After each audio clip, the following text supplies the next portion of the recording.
You know what haunts you? It's not the things you did wrong. It's the things you didn't do at all. The moments when you had a choice and you chose silence, chose comfort, chose yourself. My name is Evelyn, and I'm 83 years old now. I've lived through wars, buried a husband, raised 3 children. I've seen joy and I've known sorrow. But nothing, and I mean nothing, has stayed with me like that winter night in 1974. That one moment when a child's voice came through my door, asking for something so simple, and I turned away. I need to tell you this story, not because I want your forgiveness. I don't deserve that. I'm telling you because maybe, just maybe, if you hear what happened to me, you won't make the same mistake I did. Maybe you'll open your door when I didn't open mine. It was December 19th, 1974. I remember the date because it was exactly 1 week before Christmas. I was living in a small town called Millbrook up in northern Vermont. Population barely hit 2,000. The kind of place where everybody knew everybody, where you couldn't buy milk without running into 3 neighbors at the store. That winter was brutal. I'm not talking about your regular cold winter. This was the kind of cold that made your bones ache, that made you question why human beings ever decided to live in places like that. The thermometer outside my kitchen window read -12 degrees Fahrenheit. -12. And that was before the wind chill. I was 32 years old then.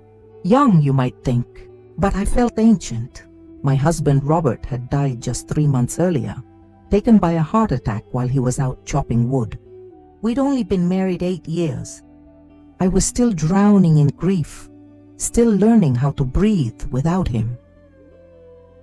The blizzard had started around 4 in the afternoon. By 8 o'clock that evening, you couldn't see 5 feet in front of you. The snow wasn't falling, it was attacking. Horizontal sheets of white fury that turned the whole world into a wall of ice and wind. My little house, the one Robert had built with his own 2 hands, was creaking and moaning like an old ship in a storm. I was sitting in my armchair by the fireplace, wrapped in Robert's old wool blanket.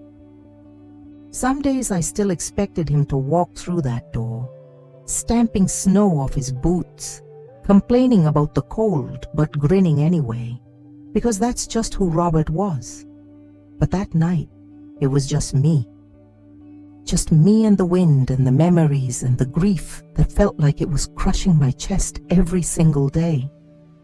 I had the radio on low, listening to the emergency broadcast telling people to stay inside, warning that this storm was dangerous, possibly deadly. They were right to warn us. This was the kind of night that killed people. The kind of night you heard about later when they found someone frozen in their car, or collapsed in a snowbank just yards from safety. I'd made myself some hot tea. Earl Grey with honey, the way I always took it. I had my book open on my lap, though I wasn't really reading it. I was just staring at the fire, watching the flames dance, feeling grateful to be inside, to be warm, to be safe. And then I heard it. Tap, tap, tap, tap, so soft I almost thought I'd imagined it. Tap, tap, tap, someone was knocking on my door. Now, you have to understand, it was past 9 o'clock at night. The storm was raging. Nobody in their right mind would be outside. I sat up straighter, my heart starting to pound a little faster. Maybe it was Bill Henderson from next door, I thought. Maybe he'd run out of firewood or needed help with something. But then I heard the voice. Ma'am? Ma'am, please. I just need some water. Just a little water, please. It was a child's voice. High and thin and trembling. A boy, I thought. Maybe 10 or 11 years old, though it was hard to tell through the door and the wind. I stood up slowly, my book sliding off my lap onto the floor. My first instinct, I'm ashamed to say, wasn't concern. It was suspicion. What was a child doing out in this storm? Where were his parents? Was this some kind of trick? You heard stories, even back then. People knocking on doors, pretending to need help, and then things going wrong. I walked to the window, the one beside the front door, and pulled back the curtain just an inch. Just enough to peek outside, and there he was, a small boy, thin as a rail, standing on my porch. He had on a jacket, but it was threadbare, torn at the shoulder. No hat, no gloves. His pants were too short, ending above his ankles. And his shoes, oh God, his shoes were canvas sneakers with holes in the toes.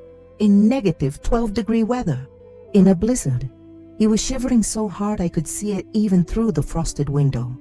His arms were wrapped around himself, and he kept shifting from foot to foot, trying to stay warm.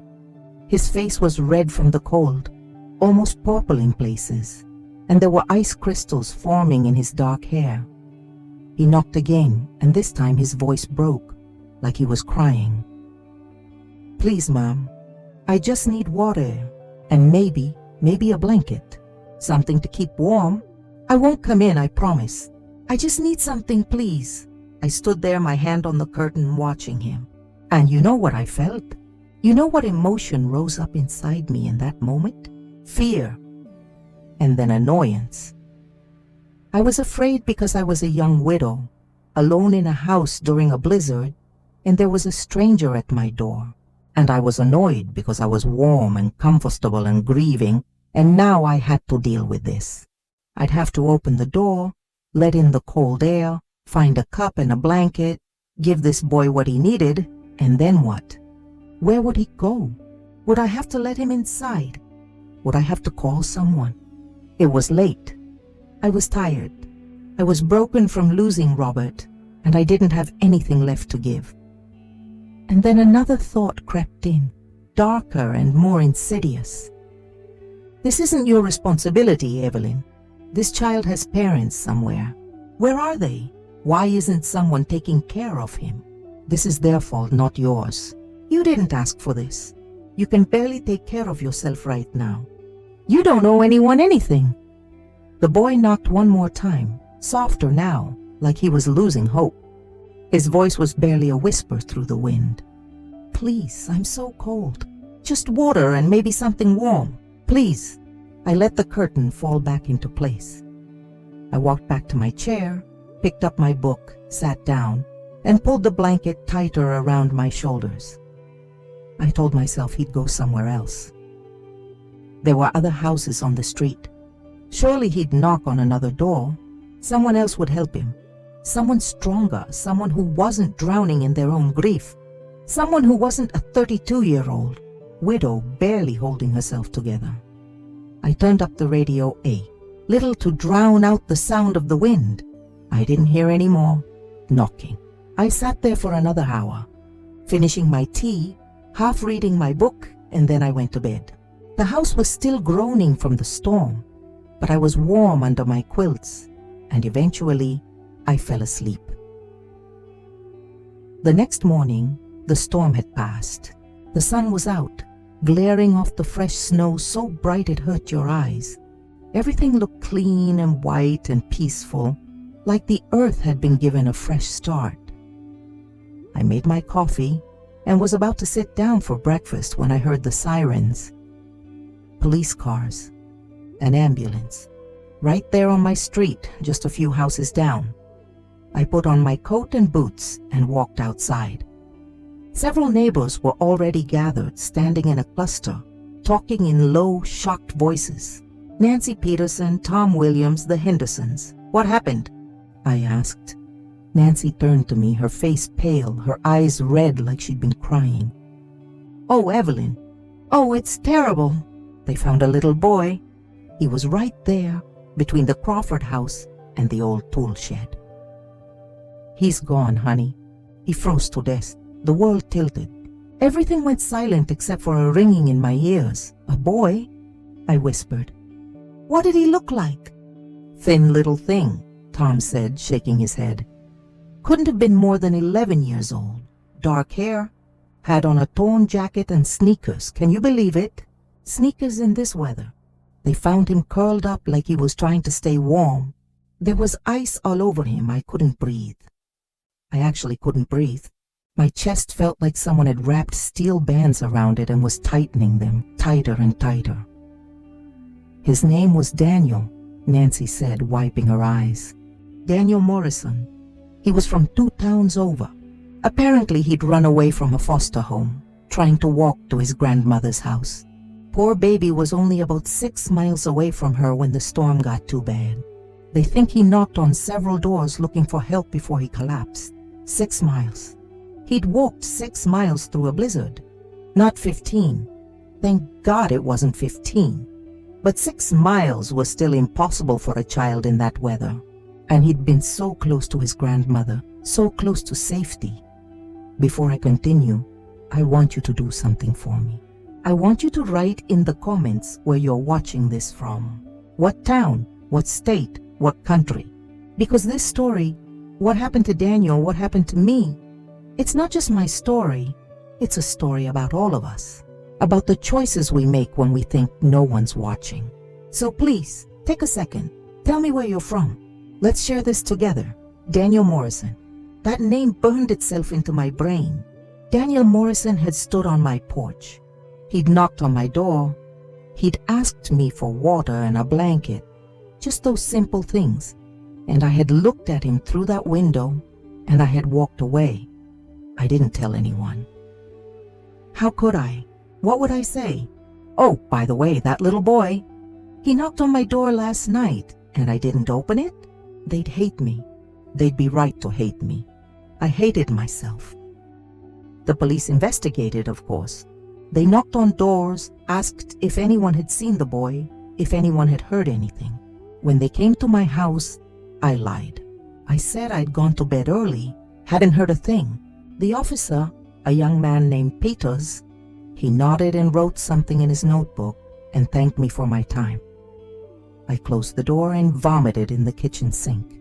They held a funeral for Daniel 3 days before Christmas. The whole town turned out. I went, of course. I stood in the back of the little Methodist church while the preacher talked about innocence lost and God's mysterious ways and how Daniel was in a better place now. I wanted to scream. I wanted to stand up and tell them all the truth. That Daniel had asked for help and I'd refused. That I was the reason he died. That if I'd just opened my door, just given him some water and a blanket, maybe warmed him up for a few minutes, maybe called someone, he'd still be alive, but I didn't. I stood there in silence just like I had that night, and when they lowered his small coffin into the frozen ground, I thought my heart would crack in half. His grandmother was there, a tiny bent woman with silver hair and a face carved by grief. She sobbed through the entire service, kept crying out, "My baby," until someone had to help her back to her seat. Daniel had been trying to reach her.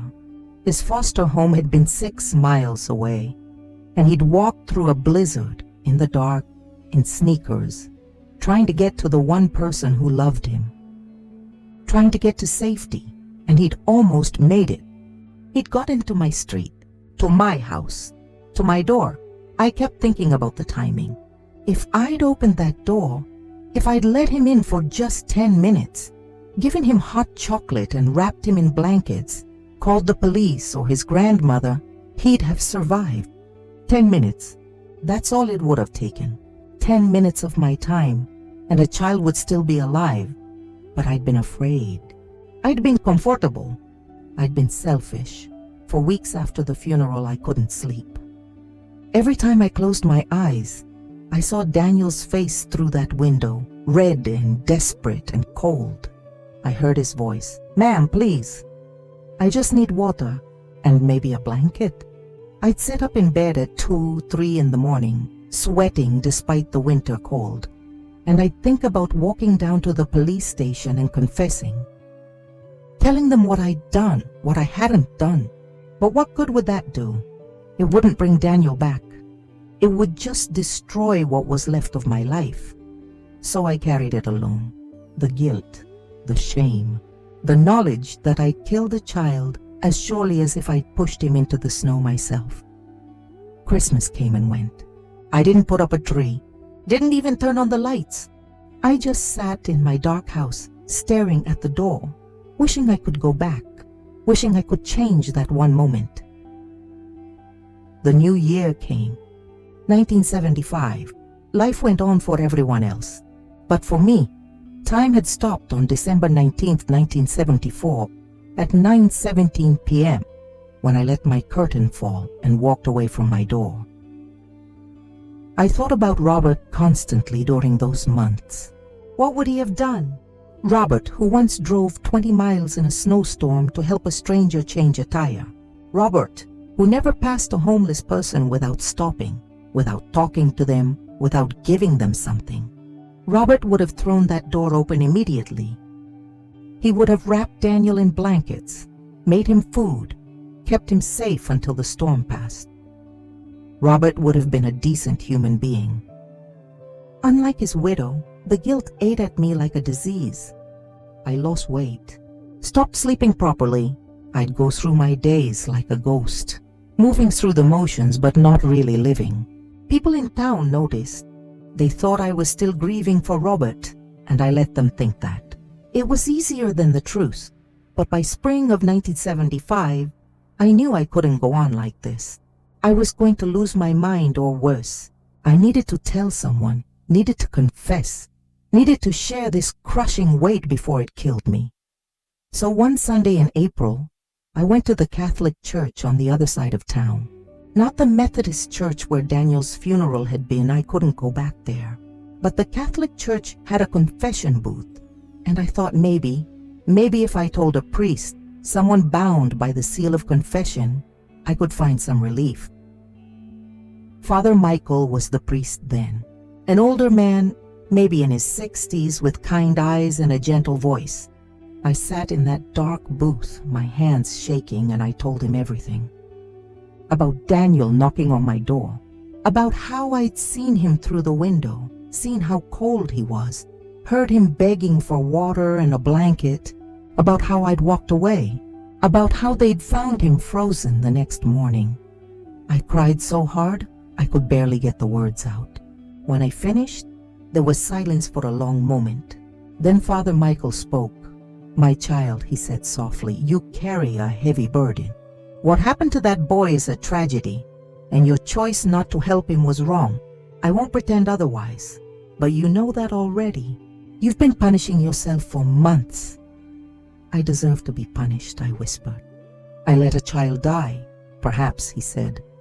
"But punishing yourself, destroying yourself with guilt, that doesn't honor Daniel's memory. It doesn't bring him back, and it doesn't help anyone else who might need you in the future." I didn't understand what he meant. "Listen to me, Evelyn," Father Michael continued. "What matters now is not what you failed to do that night. What matters is what you do from this day forward. The important thing is to learn from your mistakes, to let them change you, to become the person who would open that door. And more than that, to make sure others learn from your story so they don't make the same mistake. That's how you honor Daniel. That's how you make meaning from this tragedy." "How?" I asked. "How do I do that?" "You help people," he said simply. "Every person you meet who needs something, you help them. You open your door. You give where you can give. And someday, when you're ready, you tell your story. You share what happened, not to seek forgiveness, but to teach others, to make sure Daniel's death means something. That will ease your soul, child. Not completely, perhaps never completely, but enough to let you breathe again, enough to let you live." Those words changed everything. They didn't take away my guilt. Nothing could do that. But they gave me a path forward. They gave me purpose. I started volunteering at the church food pantry the next week. At first it was pure penance. That's all it was. I was trying to balance some cosmic scale, as if feeding hungry families could somehow make up for letting Daniel die. But then something happened. Something I didn't expect. I started to care. There was a little girl who came in regularly with her mother, maybe 7 years old, with tangled brown hair and bright blue eyes. Her name was Sophie. She was always so polite, always said thank you in this tiny, serious voice when we gave them their bag of groceries.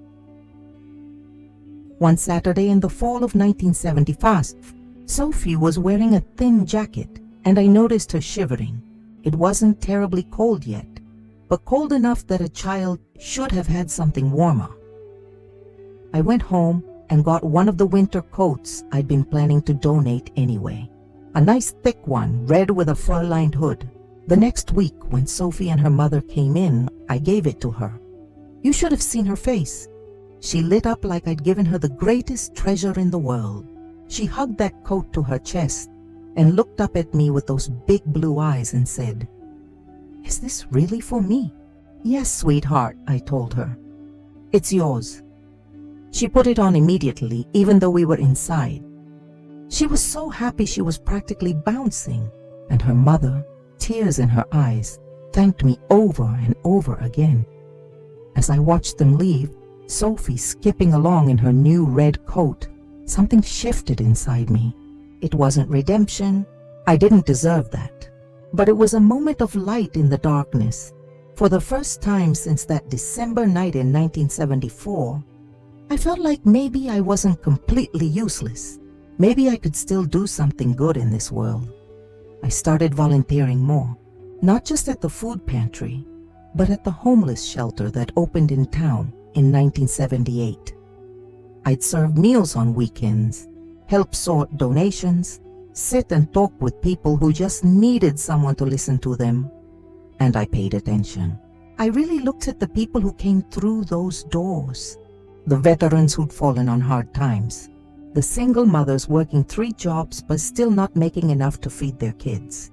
The elderly folks trying to survive on Social Security. The teenagers who'd aged out of foster care and had nowhere to go. People like Daniel.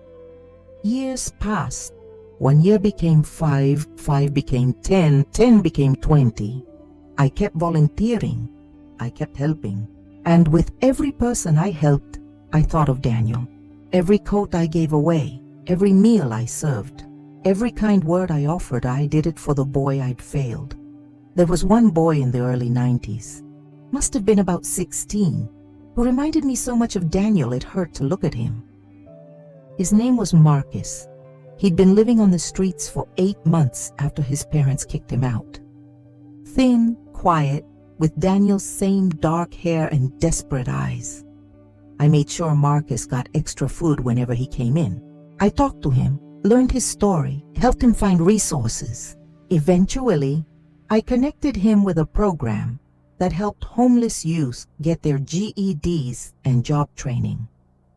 Marcus is in his 40s now, has a steady job as a mechanic, and he's married with 2 kids. He still sends me Christmas cards.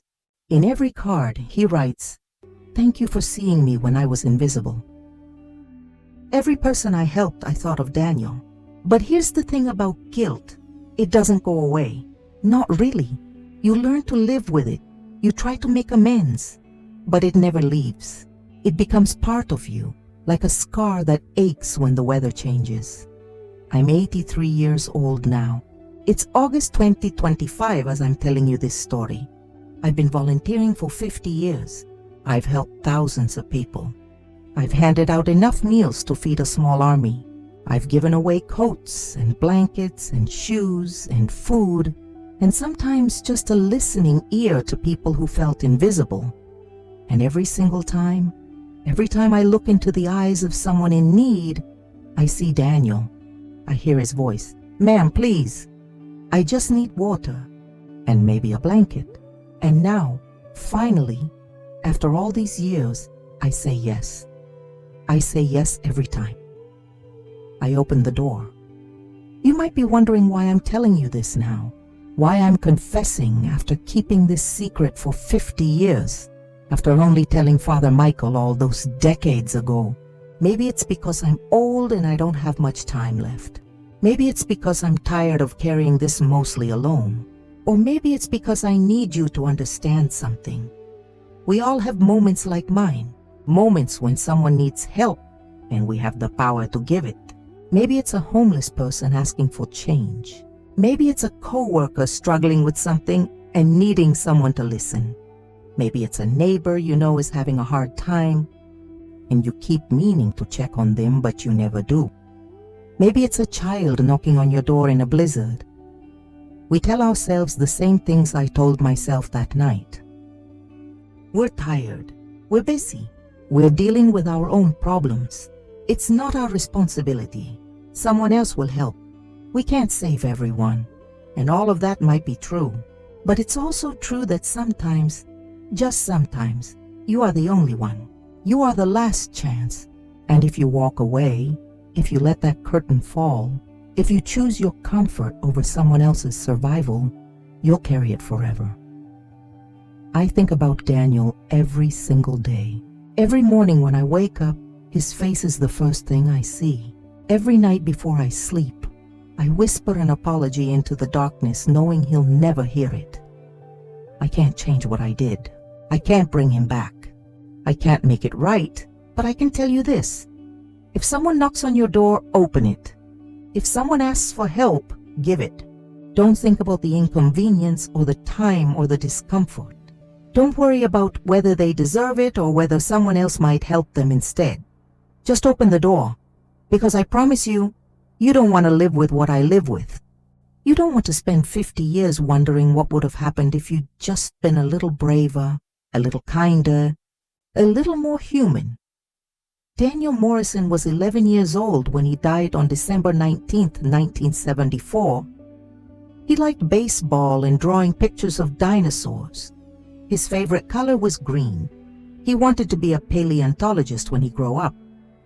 His grandmother told me these things years later, when I finally found the courage to visit her and tell her the truth. She held my hand and cried, and then she said something I'll never forget. Thank you for finally opening your door, even if it's 50 years too late for my Daniel.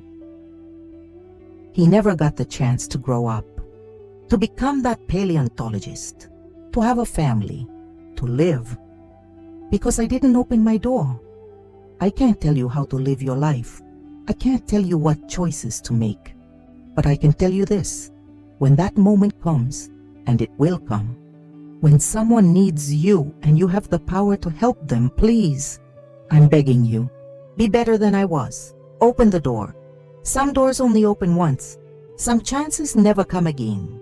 But your heart, your compassion, your humanity, those can be awakened at any moment.